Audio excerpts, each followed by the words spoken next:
തളിക്കുന്നതിൻ്റെ ഉദ്ദേശം എന്ന് പറയുന്നത് അത് അറിയാവുന്നവർ മാത്രമേ അത് അപ്ലൈ ചെയ്യാവൂ. കാര്യം അതിൻ്റെ ഉദ്ദേശം എന്ന് പറയുന്നത്, ഇപ്പം കഴിഞ്ഞ ദിവസങ്ങളിൽ ഇവിടെ സാക്ഷ്യം പറഞ്ഞപ്പോൾ ഉപ്പിട്ട കാര്യം പറഞ്ഞപ്പോൾ സാക്ഷ്യം പറഞ്ഞ ലേഡി പറയണത് അത് കർത്താവിൻ്റെ രക്തമാണെന്നൊക്കെ. അപ്പം ഞാൻ തന്നെ ഞെട്ടിപ്പോയി. അങ്ങനെയൊന്നും ഞാൻ പറഞ്ഞിട്ടില്ല. അത് അവിടെ കയ്യിൽ നിന്നിട്ട് കാച്ചനാണ്. ഇതൊക്കെ കേൾക്കുകയില്ലേ? ഇതൊന്നുമല്ല വിഷയം. ഉപ്പ് എന്താ വിഷയം എന്ന് അറിയണം നമ്മളെ. അതെന്താ പ്രശ്നം എന്ന് പറയണത്? ഇത് ഈ നോട്ട് ബൈ ഉടമ്പടി വർക്ക് ചെയ്യണത് എങ്ങനെയാണ്? Not by merit but by grace. അതെന്താണ്? അത് എപ്പോഴും ഓർക്കണം. ഉടമ്പടിയുടെ സ്പേസ് എന്ന് പറയണത് എൻ്റെ നോട്ട് ബൈ മെറ്റ്, എൻ്റെ യോഗ്യതയല്ല, അങ്ങയുടെ കൃപയെന്നാണ്. അത് തന്നെയാണ് ഈ ഉപ്പിൻ്റെ പ്രയോഗത്തിൻ്റെ അത് വരണത്. ഉപ്പിൻ്റെ പ്രയോഗം ബൈബിളിൽ ഉടമ്പടി ഉപ്പെന്നാണ് വിളിക്കുന്നത്. അതിനെ ബൈബിളുള്ളതാണ് ഉടമ്പടി ഉപ്പ്, അല്ലാതെ കൃപാസനത്തിന് വെച്ചിട്ട് തന്നെ അല്ല.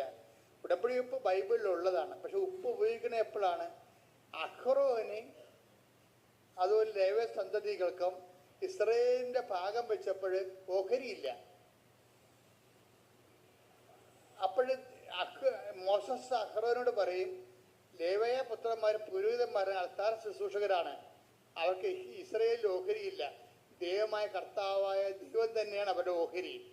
അതുകൊണ്ട് ബലിവസ്തുക്കളിൽ ഉപ്പ് തളിച്ചതുകൊണ്ട് അത് ആരും എടുക്കരുത്, അത് ലേവ്യ കുടുംബത്തിലുള്ളതാണെന്ന് പറയും. അതാണ് ഉപ്പ് തളിക്കേണ്ടത് ദൈവത്തിനുള്ളതാണെന്ന്. അതാണ് എൻ്റെ അർത്ഥം. നമ്മൾ ഉപ്പ് കൊണ്ട് തളിച്ചതിൻ്റെ അർത്ഥം എന്താണ്? വിശുദ്ധ പ്രമാണം ചൊല്ലിയത് അർത്ഥത്തിൻ്റെ അർത്ഥം എന്താണ്? ഞാനിവിടെ തോറ്റിരിക്കുന്നു, എനിക്കിവിടെ അവകാശമില്ല, എൻ്റെ അവകാശം കർത്താവാണെന്ന്. ശ്രദ്ധിക്കട്ടെ. ഹല്ലേലൂയ. അത് നമ്മൾ അറിയണമെങ്കിലേ, അത് വായിക്കണമെങ്കിൽ സംഖ്യ എടുത്ത്, സംഖ്യ 18, 19, 20 എടുത്ത് ശ്രദ്ധിക്കട്ടെ. ഹല്ലേലൂയ. Hallelujah, hallelujah, hallelujah.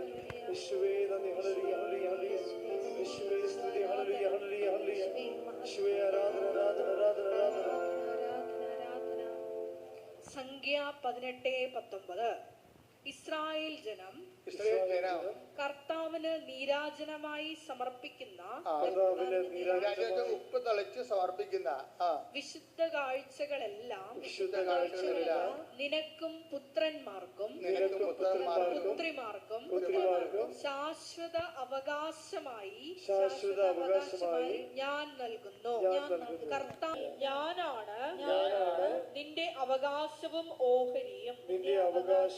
ഇതാണ് ഉപ്പ് തളിക്കാനാണ് ഉദ്ദേശിക്കുന്നത്. എന്താണ്? എനിക്ക് ഇതിൻ്റെ അകത്ത് കഴിവില്ല, എനിക്ക് ഇതിൻ്റെ അകത്ത് ഓഹരിയില്ല. എൻ്റെ ഓഹരി എൻ്റെ കർത്താവാണ്. Not by merit but by grace. ഇതാ സംഭവം. സൈന്യത്താലെ അല്ല, ശക്തിയാലെ അല്ല, കർത്താവിൻ്റെ ആത്മാവിനാൽ. മരുന്നോ ലേപനമോ അല്ല, കർത്താവിൻ്റെ വചനമാണ്. കൈയടിക്കട്ടെ. ശ്രദ്ധിക്കട്ടെ. ഹല്ലേലൂയ.